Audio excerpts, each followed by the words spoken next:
Ideja je prišla spontano sama, ob vseh dogodkih, ki smo jih pač poskušali v Radencih speljati, je tudi eden izmed teh v novembru ta dobrodelni turistični ples, začel se pa je z mojim začetkom predsedovanja. Verjetno rada plešem pa zato. No, torej, turistični ples je čisto na koncu leta, ne. Najbolj razpoznavni smo verjetno po salamijadi.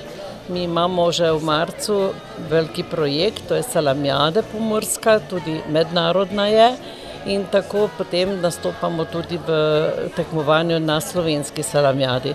Potem imamo v okviru občinskega praznika, imamo kuhanje štajerske kisle župe, ki je že tudi tradicionalno, že več 18-19 let se to kuha. Letos smo pristopili tudi k novemu projektu Mačje mesto. Potem pa se nadaljuje seveda delovanje na okrasitvi samih rondojev, samega kraja.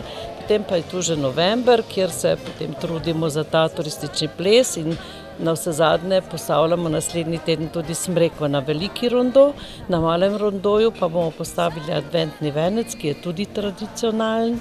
In letos bo to še posebno pomembno oziroma še posebno lepo, ker bodo otroci, ki bodo končali z igrico v samem hotelu, nadaljevali pot do rondoja z lanternami in potem skozi park se bomo vračali mimo vrelca zopet nazaj do hotela.